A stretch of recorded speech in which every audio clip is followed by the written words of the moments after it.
Have you been on and off the dieting roller coaster for as long as you can remember? Do you restrict calories or exercise excessively in order to get back the body you once had before having babies? Does it feel exhausting to always be restricting yourself and trying to eat healthy so that your body can look a certain way? I am all about being healthy in all the ways that we can be. But in a world of diet culture, sometimes we mistake disordered eating or restrictive eating for healthy eating, instead of recognizing the fact that we are all told that our bodies should all look a certain way, regardless of what our genetics are, what our life circumstances are, what foods we actually like, what foods our individual bodies need, what type of movement we enjoy. And I have been on a path for several years now, ever since COVID, to come to terms with loving my body, acknowledging all that my body has done for me, including bringing two beautiful children into the world, and the changes that it has made over the years as I age, as my children grow, as my life circumstances change. And I recorded this a couple of weeks ago, this episode with Amanda Mittman, who is a registered dietitian, an intuitive eating coach, and a body image coach who helped me begin this journey, really. And what's interesting is I'm in Costa Rica with my family for a wedding. We've had the best time, and I hurt myself. Many of you know that I have a physical disability. I wear a prosthetic leg. Most of the time, it does not impact me. But the house we're staying in here in Costa Rica has very slippery floors, including the tile in the shower. And my residual limb, my stump, does not maintain traction very well. And so if anyone is going to fall in a shower, it's going to be me. And I got the worst cut I've ever had. Luckily, my husband is also my prosthetist, and he's been helping me take care of it so it heals up so I can still wear my leg, although I do have to take breaks. And it is just reminding me that all of our bodies are different. We all have different needs, and that's okay. We don't all have to look the same way, nor is it actually possible. If some of the ideas that you hear in this interview are new to you and you feel frustrated by them, or you don't understand them, or you disagree with them, that's okay, because we are all on our own journeys trying to love our bodies and trying to do the best we can to be healthy for ourselves, for our children, and those who come behind us. I also want to remind you that my childbirth education course pre-sale has launched. I'm so excited about it. It is a unique childbirth education course that teaches childbirth through the lens of the postpartum period.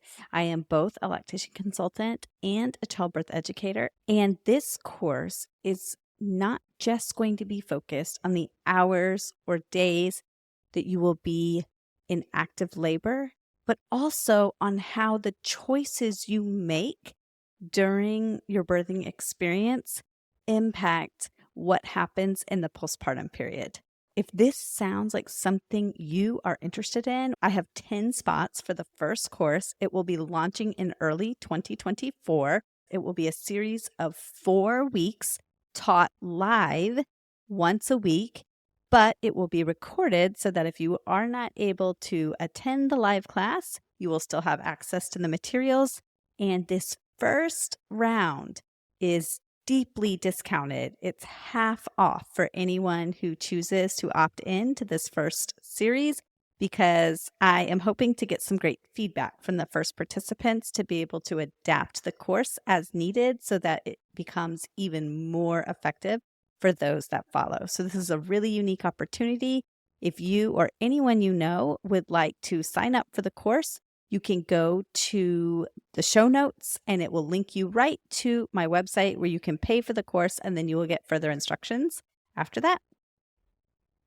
So without further ado, I give you Amanda Mittman. So, hi, everybody. My name's Amanda Mittman. I'm a registered dietitian, intuitive eating counselor, and body image coach, and I live in Western Massachusetts.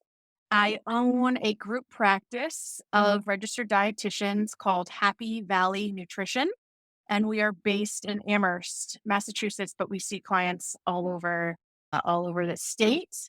And I specialize in working with clients with eating disorders, disordered eating, body image, intuitive eating, and everything I do is from a weight inclusive place, meaning I don't help clients lose weight.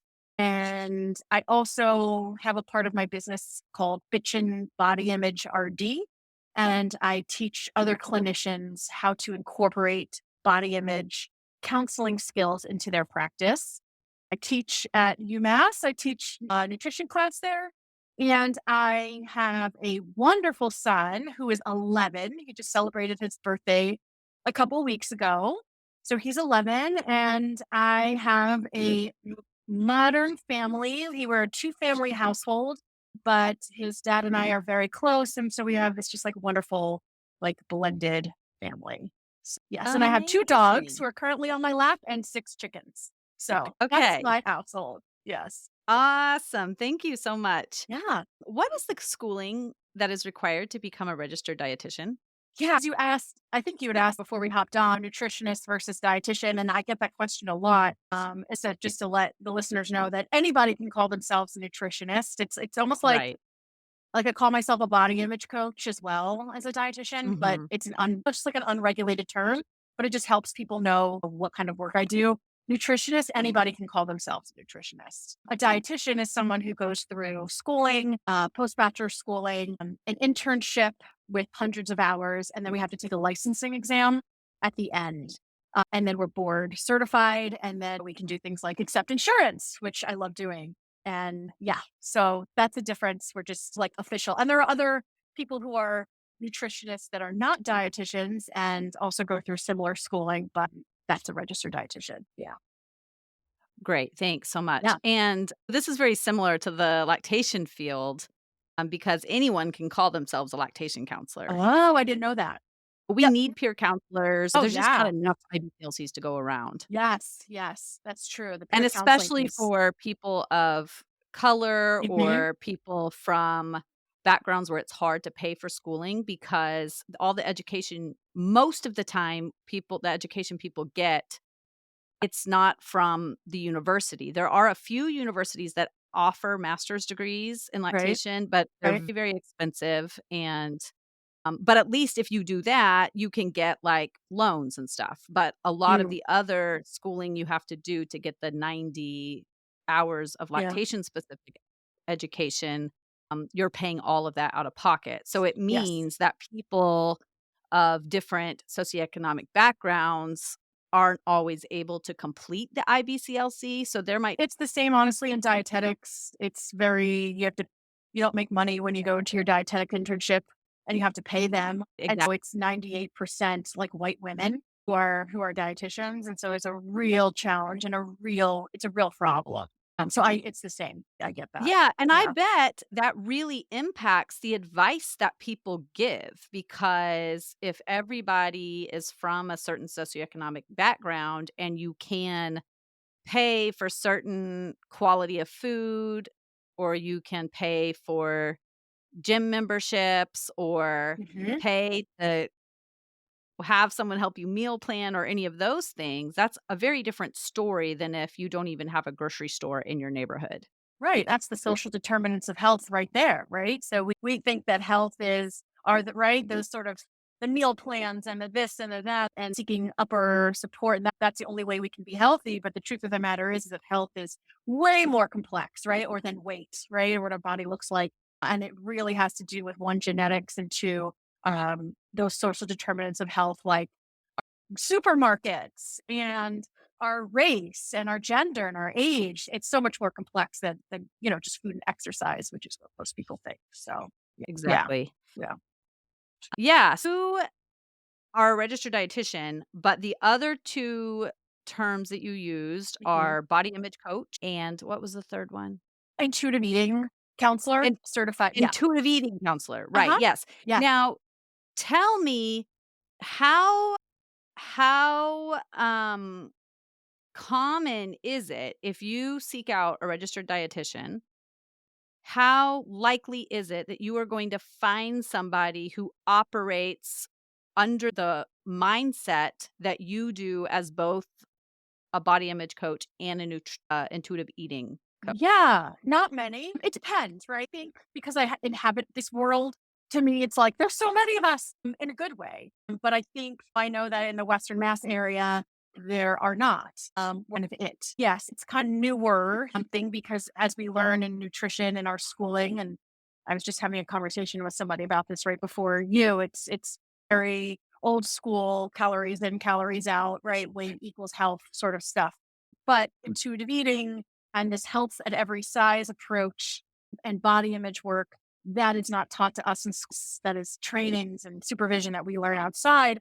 And the way to find someone who does it is they will always market that, right? We will always say, anytime you want to find somebody who does this sort of work, they will always make sure they say, this is the work we do. We don't do your traditional weight loss. So they're out there, but in our area in Western Mass, there aren't, but more towards Boston, let's say there are more. So we're there, but not too many. Most people are going to think of your traditional dietitian in terms of meal plans and eat this, not that. Okay, that's what I thought. Yeah.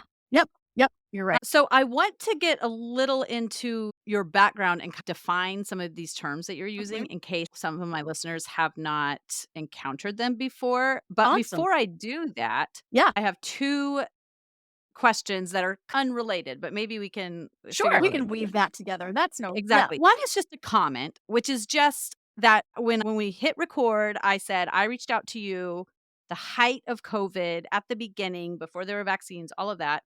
And of course, many of us who were locked in our homes and not going very many places, you can correct me if I'm wrong because you are interacting with people about this topic much more than me, but I think many of us began to develop um an even worse body image than we may have had before during COVID.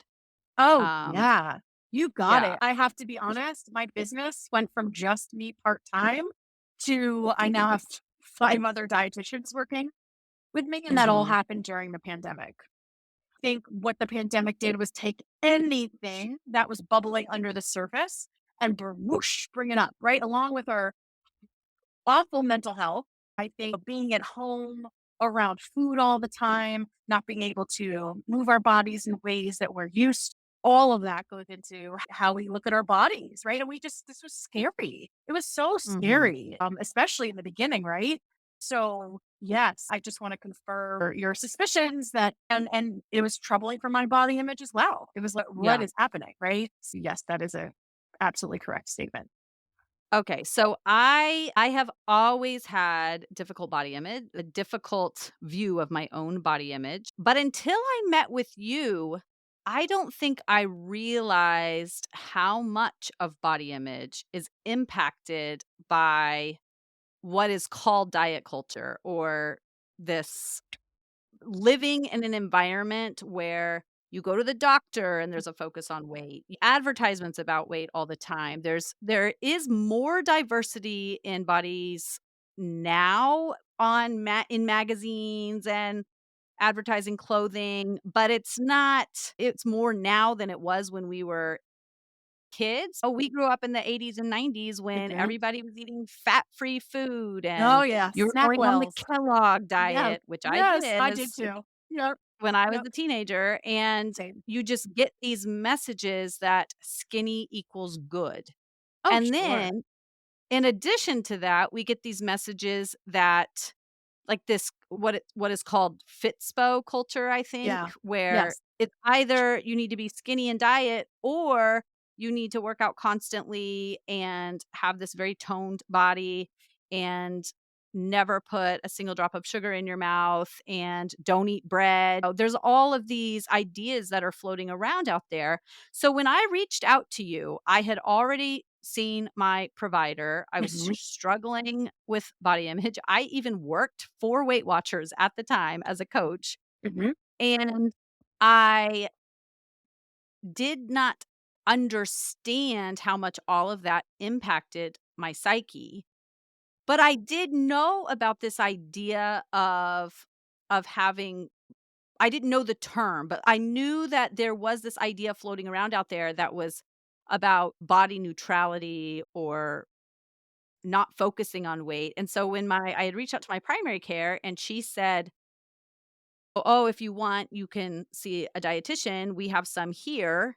And I said, "I think I'm gonna find my own," because I Mhm. had this sense that Mhm. I needed to meet with somebody who could help me grapple with these Yeah. ideas of constantly wanting to lose weight, constantly wanting my body to look a certain way.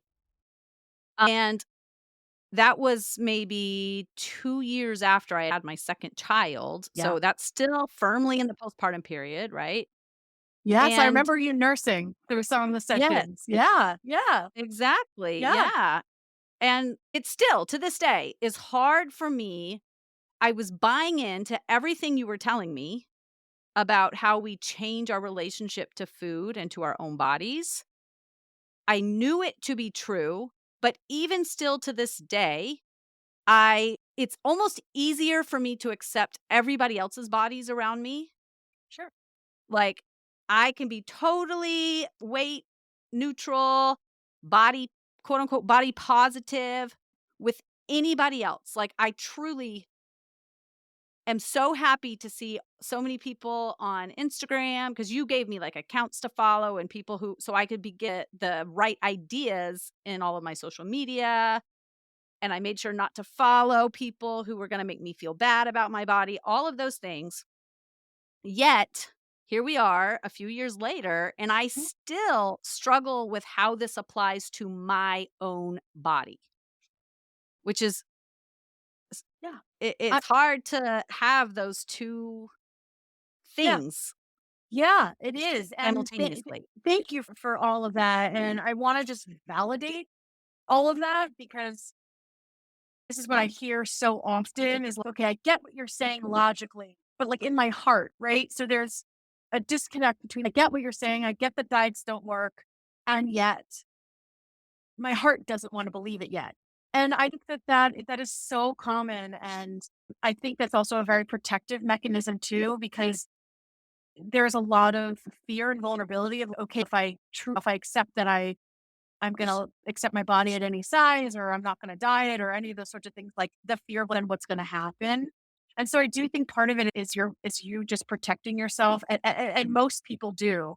And I also think everybody, the collective you, are a person that has had experiences and lives in a world toxic messaging. And so it's not so easy just to say, okay, I believe that, and now I internalize it. Like, I think of my own work that I've done with my body, and even work I do with like my therapist, right? I'm like, I get what you're saying, but I don't really feel that yet. And that just takes time and work. And some days are better than others. So you're not doing anything wrong. If somebody feels similarly, like you're not doing, that's just how it goes. And this is also what my clients say as well, of like, I can see it for somebody else, but I can't see it for myself. And so my answer to them is, "Well, what makes you so effing different? Right? Or what makes you so Mhm, effing special?" But it just goes to mhm, show how wonderful people are, and caring, and yes, and supportive. But again, turning it inwards is just so hard because there's a lot to unpack and a lot to mhm, wade through. What I say to people is just be gentle, and there's no finish line here. Right? You're not running a race and you're going to finish and you're going to get the trophy or get a cap and gown and graduate the school of body image. It is constant learning and unlearning, right? Especially like when we get pregnant and then after we have a baby. And then I'm in my 40s now. And so, oh my God, I'm doing a perimenopause. Like that is real. We're not running across, right? To get to the finish line. What we're doing is we're digging down. Right? And so you might be like, I'm not feeling so great about my body today. And we did do a little digging. You're like, oh yeah, like stuff in life is feeling really hard right now. It's really hard in the world. That's making me feel not grounded in whatever. And oh, okay, so that could be a reason for distressing body image today. So I just want to validate your experience and say you're not doing any of this. When I first returned to work, I had no idea how I was going to manage going to work, handling drop offs and pickups, and doing all the other duties I needed to do, like get dinner on the table. If you are in this situation, I've got a solution for you. Go to feastandfettle.com, where you can select from a menu of delicious options and have home cooked meals delivered right to your front door. Imagine taking meal planning off your plate, taking grocery shopping off your plate for those dinners, and knowing that all you have to do is pick up your baby, get home, and heat and serve meals that you have selected for your family. If you live in Massachusetts, Connecticut, Rhode Island, New Hampshire, and now Maine, go to feastandfettle.com and use my code MILK, MILK, to get $30 off your first order. You've got nothing to lose. It's wrong. Yeah. You mentioned before we hit record that you were 7 months pregnant when you became a dietitian, or when you started studying? Which one? No, so I went back to school to become a dietitian and I got pregnant like a couple months into my dietetic internship. So that's like after you complete your kind of coursework, you get your bachelor's and then you do this dietetic and kind of like probably for your like IBCLC. And yeah, I was 7 months pregnant when I took the exam. I like barely passed. I like squeaked by. Like when you're 7 months pregnant, you have like 3 brain cells left. Or at least I felt like that. And I'm so pregnant, like sitting in this chair. I just remember being like, what is my life come to? And then I didn't start seeing clients probably until after my son was born. So I studied for the exam while I was pregnant, took the exam, passed the exam, and then took some time to have a baby and Okay, so figure out what life then looks like. Yeah. exactly. So I want to know, you're 7 months pregnant, you've Yeah. become a dietitian. Yep. At that time, were you aware of the ideas of body neutrality and No, health at every not at all. size? Heck no. Okay. Absolutely not. I was like, I have a history of disordered eating and an eating disorder in it to a certain extent. Not to the extent that I was in my 20s, because when I had my son, when I got pregnant, I was like 32. But I was still pretty disordered, and I certainly was not doing intuitive eating. I was not doing weight inclusive work, none of that at all. That didn't come on my radar until, gosh, I started working at Community Action in the Pioneer Valley. Probably not until like 5 years into it, I think. Okay. 5, 6 years Okay, into it. so Yeah. can you tell me, you're 7 months pregnant, Yeah. you have a baby, Yeah. and how were you feeding your baby? So I nursed exclusively. My son would not take a bottle. He would not take a pacifier. And when I tried pumping, I didn't produce that much. And so for me, it was just easier it was not easy. It was not easy in any sense of the word. He had a tongue tie. We had sorry, I'm not using like the correct language probably, but we had it clipped, right? We had it, which was absolutely Released. traumatic. Yeah. Released when you Yeah. have a days-old child and you're like taking them to the ENT. And then I did craniosacral for my child. I even forgot the provider's name, but she was wonderful. And that was really helpful, but it was pretty painful for a while. And then my son got teeth at 3 months. So that's 3 months? 3 months. Yeah. Super. I was also very early in getting teeth. And I remember when my son got teeth, like I looked at his mouth and I was like, I haven't read that chapter yet. I don't even know what's happening. But like, look, teeth on your nose. So it was challenging in the beginning, but I stuck with it because for me, it was like, I didn't really see another way because he wasn't even taking bottles either. So I stuck through it and then it ended up being fine. And I ended up nursing my son until he was 2.5. And then he stopped nursing. Just one day he was like, we were with family and they're like, waffles are on the table. And he gave up his morning session and then that was it. And I was like, oh, Wow. I'm kind of happy it's over, but also like kind of sad. Yeah. At that point, I knew I wasn't having any other children. So many people can relate to that. Yeah. That duality of feeling relieved and also Yes, nobody wanting else is grabbing at me. There, of course, is that sense of closeness, and it's in a way they're more independent. So it was a time for us to come together and bond. But he's 11 now. And we're watching Stranger Things together. And he just wants to snuggle still. So I it's know. okay. Yeah. Yeah. Yeah. So can you tell me a little bit about how your body changes after pregnancy and while nursing impacted you as a Yeah. person and also impacted the way that you interact with clients that might Sure. be in the postpartum period? Yes. I remember when my son was like, oh gosh, because I had just taken him home from the hospital and I was still wearing God, that hospital underwear is like the best, right? Like right after you have a kid. I always tell my clients, like, take all the underwear that, the Right. hospital kind of thing that like sucks you in a little bit because it just feels good.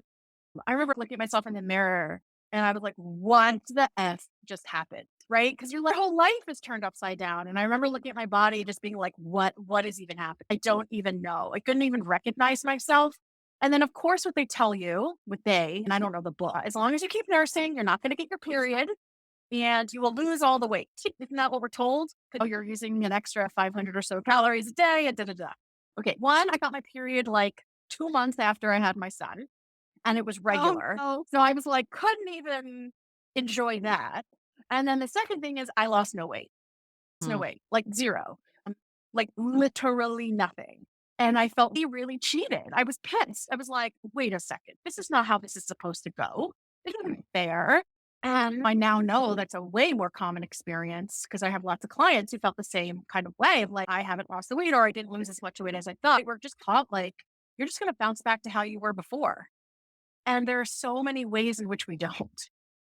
And now I can appreciate that for what it is. But then, especially when I was really struggling with my own body image, it was very difficult. I even remember having an existential crisis of like, who am I in this world? I'm a mother. Like, what am I? Man, it was hard. It's It really is. hard. And I guess I just angry at the messaging in all life stages, quite honestly, but especially for mothers or new mothers or of celebrities that have their babies and they like bounce back, right? We don't see the behind the scenes where genetics plays a lot into that. And also they probably have like chefs and trainers, right? It just gets me really angry. And so I like to just sit Mhm. with clients in their grief and around their body and the sadness and validate like, yes, of course, like this feels really challenging. And you have like a baby. And I'm very honest about how difficult it was for me too. Yeah. So You were at that time more of a traditional dietitian, like, or no? Like yeah, I helping would say people so. count calories and I was working for Head Start. So that's like kindergarten readiness and other social services for kiddos and families. And so I wasn't necessarily working one on one. I was doing some one on one work.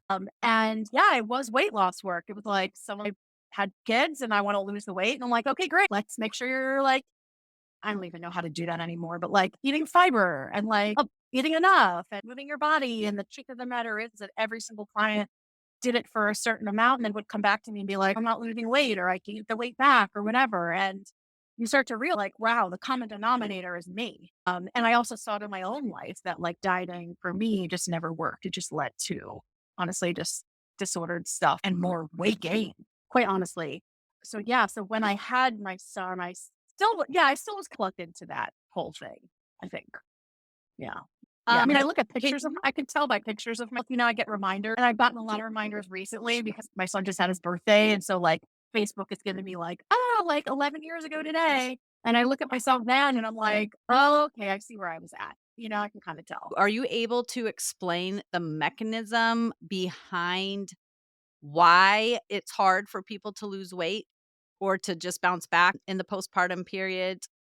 Yeah, I don't think I can give you like the science behind it because I don't want anybody fact checking me. But I want to say this: the reason why we can't bounce back is because we're not supposed to, because that's not Mm, realistic.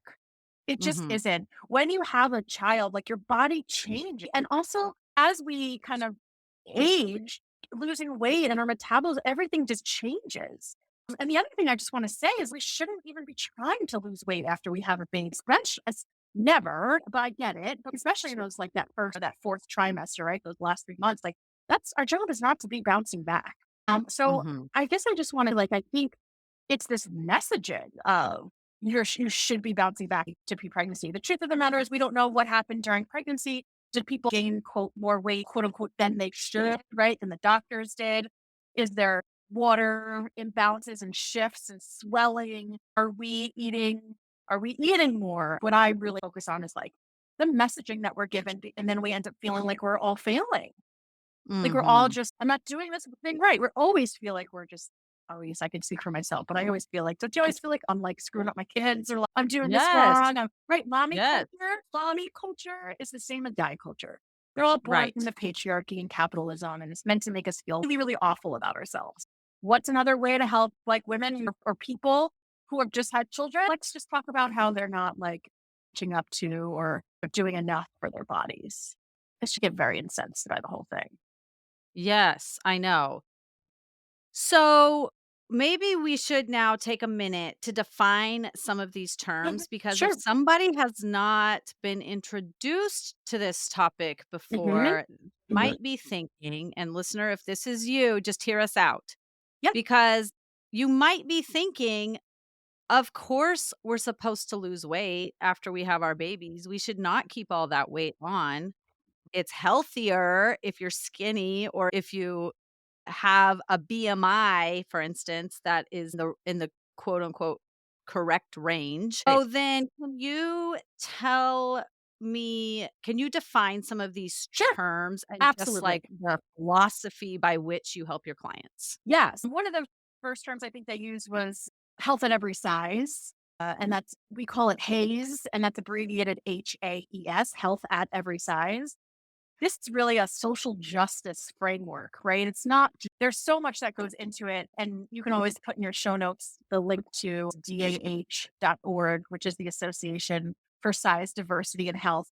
And basically, what it's saying is that health promoting behaviors, whatever that looks like to you, should be available to people at any size, right? It's not saying healthy at every size. Again, I don't even know what the word health means. It means something different to everybody. But it's a way of saying, okay, like we can help you adopt behaviors and ways of looking at things from a weight inclusive or weight neutral perspective, meaning not based on weight loss. So we can help people live healthier, quote unquote, healthier lives without a focus on weight loss. It also, the social justice part is really helping and fighting for access, right? For people in all size bodies. Like, when's the last time you were on an airplane? The seats are getting smaller and smaller. And so it's a social justice of advocating for people of different sizes and all sizes. So that's health at every size. And that's kind of framework in which I practice from. Weight inclusive or weight neutral means that when we practice something, so weight inclusive care means we're practicing care or providing care that doesn't have a focus on weight loss or changing the size of your body. So it's weight neutral, right? So, for instance, let's say someone comes to me with like diabetes. Some practitioners would say you need to lose weight in order to lower your A1C. That's actually not correct. And so, what we would do is work with the client and help them, learn about how carbohydrates affect their body, how to pair them with fats and proteins, explore gentle movement and things like that, but without a focus on weight loss. So that's weight inclusive and weight neutral. Let's see. Intuitive eating. Intuitive eating is a framework of self care through food and body. It was a book in the 1990s. It's on to its fourth edition now, and it was created by two dietitians, Elise Resch and Evelyn Tribole. And it 10 principles of intuitive eating, including the food police, like understanding the food police, making food neutral, exploring movement, body image is a piece of that, honoring hunger and fullness. So it's really like an entire framework that can be used to look at, your relationship with food in your body. Yeah. So can you tell me if somebody is not focusing on weight, but they know they want to make some adjustments to their Sure. lifestyle to feel better, both in the world and in their body, especially thinking about people in the postpartum period. Oh, yeah, sure. wh- how do you help them to make those adjustments without ever having them step on a scale? So first, what I want to do is just especially validate for those people who come to see me that weight loss, wanting and desiring weight loss is normal. It is a normal part of living in our culture. And I never want to take that away from somebody. I'm never going to be the person to say, we can't talk about that. I want to talk about someone's desire for weight loss, especially new moms, because that wonderful and yet terrifying and difficult. And our body image also comes into play. So I always just want to validate someone's desire for weight loss because, again, that is what we're told. The second thing, what I would say to someone is, okay, so what are some of the things that you do want to work, right? Maybe they're saying, I don't move my body as much, right? Or let's see what else. My blood sugar. Maybe it's someone who had gestational diabetes and now it's like they had their child. Like, how do we manage blood sugar? And so those are all things that we can work on and say, all right, so if you want to move your body, what are some ways that don't feel punitive or punishing to start moving your body? Maybe some stretching, right? Or maybe going for a walk with your baby in the carrier. And in terms of like a blood sugar management thing, we talk about, all right, so what are some ways that we can have you check your blood sugars or, make sure you're eating consistently, et cetera, et cetera. And so this work, again, it's done without, okay, so let's see how we can get that weight off of you, right? It's not weight neutrality. Let's just focus on the behaviors because what the studies show over and over is that it's not the weight loss. But weight loss doesn't really create any benefits. What does create benefits are the behaviors, right? Now, behaviors could potentially lead to weight loss. So I'm not anti weight loss, right? I'm anti the pursuit of weight loss, but it's the behaviors that we adopt that create the changes and that really create the benefits in our body. Does that make sense? Yes, Okay. it does. The idea is that the goal is to pursue behaviors that help us feel better without just measuring how we feel better by what's on the scale. You got it. And I want to just say that health is not a moral obligation, right? And so there's nothing that says that you have to engage in quote unquote healthy behaviors. You are not a better or worse person if you decide to do these sort of things, right? I just want to say that it's never a have to do. The reason why I don't focus on the weight on the scale is because it tells me nothing it is the least interesting thing about you, right? I have clients in larger bodies whose blood work is perfect, right? And I have clients in smaller bodies whose blood work, let's say, or kind of quote unquote health as we think is not. So that is one of the reasons why I think focusing on the number on the scale, also it fluctuates so much, right? Like you eat something salty and the weight goes up, right? The studies don't show that is effective. And I don't find it ethical to do so. Yeah. So it's all about focusing on the behaviors that you find are going to support your health without that focus on this number on the scale, which is challenging, which is hard, which is a departure of everything that we've been taught. And so I want to just like honor, like some people might be listening and be like, heck no, like I'm not just scary. And I want to just say, yes, it is. I've been doing these sorts of things and healing my own relationship. It is terrifying. And you get to do it on your own pace, right? Your own schedule. I almost feel like it's too hard for me to it's almost too late for me. Like I'm always going to have these ideas about losing weight and that underlying pressure of worrying about the size of my body because I grew up in a culture where it was so focused on that. And we're still in that culture. But what keeps me going with this work is the fact that I want to make this better for my kids so that they don't feel obsessed about the size of their bodies, Right. particularly my daughter. I know body image impacts both men and women, but Mhm. feel very sensitive to making sure I talk about food in a way that's not ever putting them in the direction of dieting, exercise in a way of just like focusing on what makes us feel good. But could Sure. you tell me how does a parent's view of themselves and of diet culture and of food and exercise impact their children? Oh, greatly. I would say most clients I talk to were like, when did it start? And it's like in childhood. And as a parent, that's not your fault, right? Like I think of my mom, it wasn't her fault. She just did what she was taught. She just did what she knew how to do, right? And some good things that we're learning and we're knowing better. And so if you're not at the place where you're in body acceptance, that is okay. Most people aren't, and nobody is there 100% of the time, but we can still hold the space, just pretend like we are for our children.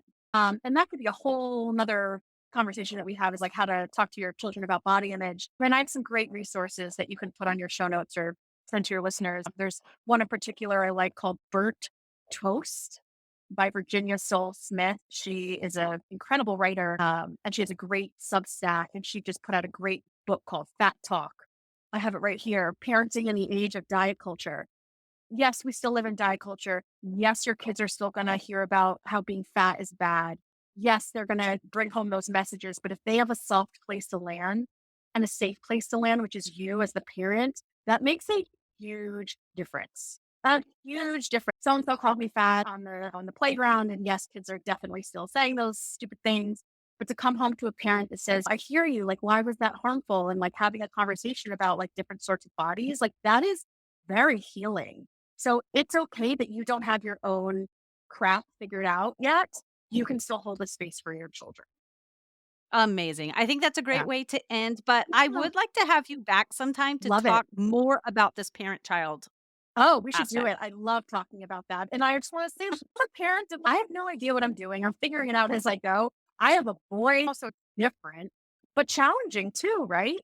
But yeah, so again, for those who are interested and want to read more on this, I definitely recommend Burnt Toast and the book Fat Talk by Virginia Soul Smith. She has fantastic work around parenting and diet culture.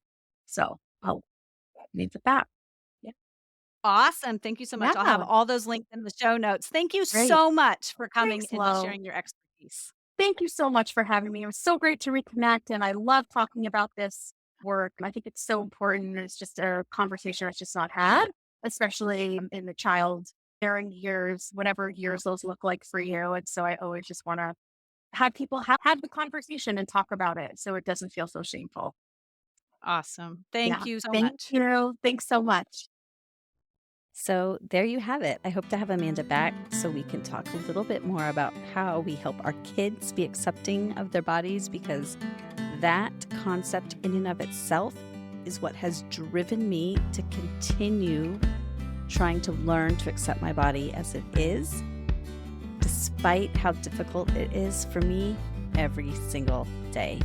I would love to know where you are on your journey of body acceptance, on your journey of understanding nutrition and health as you know it. Even if you don't agree with me, even if your ideas about how we do this are different than my ideas, I would love to know. You can do that by joining my Milk Making Minutes community group. It's free. And then that's where we have conversations like these.